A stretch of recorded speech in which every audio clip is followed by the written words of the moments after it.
Walt Whitman es uno de esos tipos que escriben cosas bonitas y raras, como si estuvieran bajo los efectos del opio o algo así. Pero hey, eso no significa que no fuera un tipo importante en la literatura. Al contrario, este señor era uno de los poetas más influyentes en la historia de los Estados Unidos, y su libro, Hojas de hierba, es una especie de Biblia para los amantes de la poesía. Este señor barbudo escribió cosas importantes sobre hierba, amor y democracia.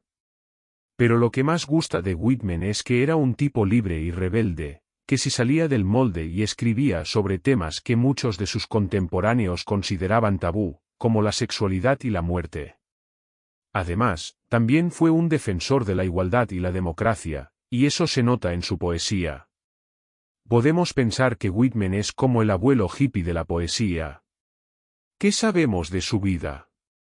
Bueno, pues nació en Nueva York en 1819, cuando el país era tan joven como un ternero recién nacido. Trabajó en diferentes oficios, como maestro y periodista, pero siempre tuvo un amor por la escritura.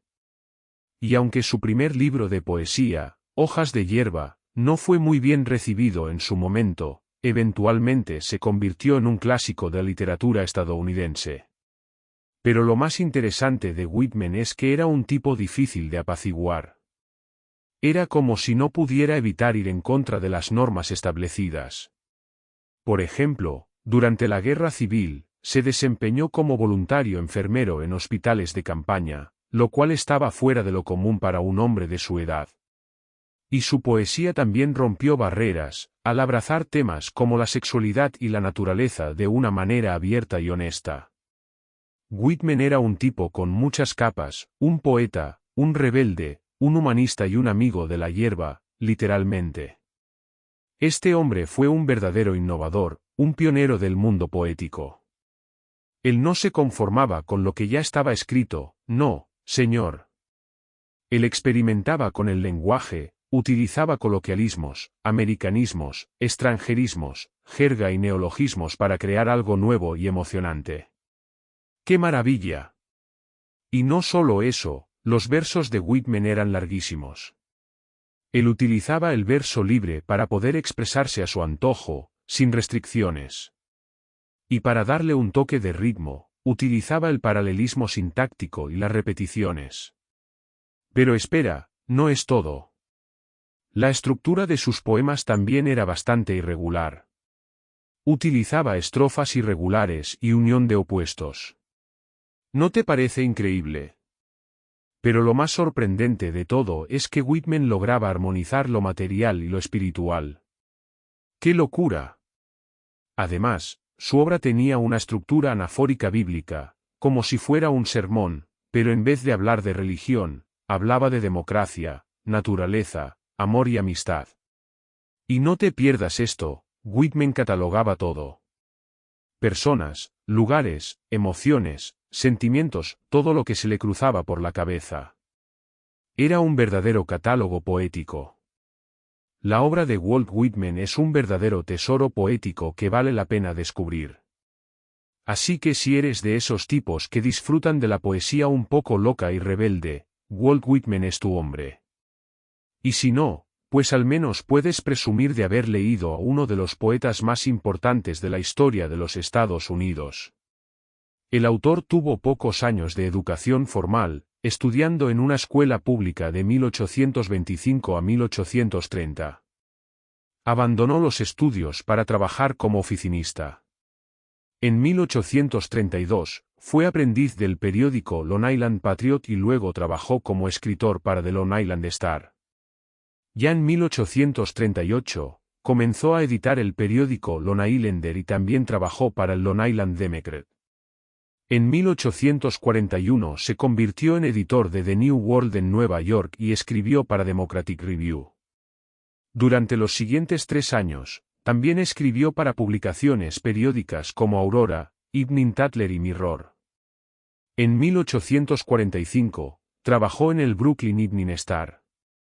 Al año siguiente, se convirtió en editor del Brooklyn Daily Eagle. En 1848, fue editor del Brooklyn Weekly Freeman durante un año. Entonces, el escritor comenzó a actuar como periodista. En 1855, publicó su obra maestra, Hojas de hierba. Sin embargo, el libro fue malinterpretado por muchos críticos y lectores. Comenzó a escribir para Life Illustrated. Ya en 1857, se convirtió en editor del Brooklyn Daily Times. La Guerra Civil estadounidense comenzó en 1861 y duraría hasta 1865. Durante este periodo, Whitman trabajó como periodista y en 1863 se mudó a Washington, donde trabajó en una oficina del ejército.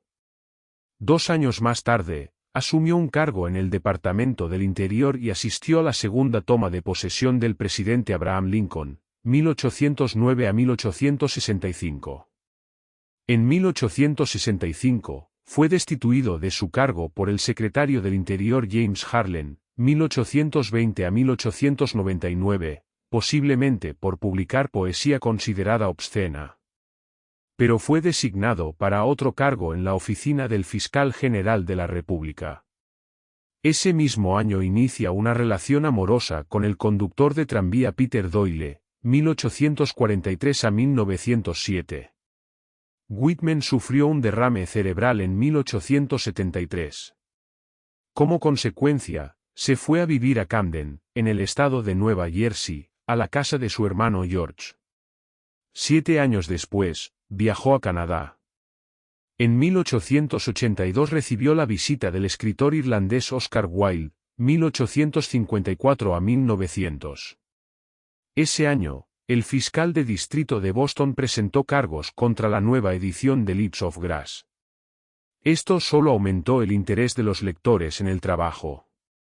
En 1884, el poeta compró una casa en Camden con regalías de Lips of Grass. En los años que siguieron, dio muchas conferencias en todo el país.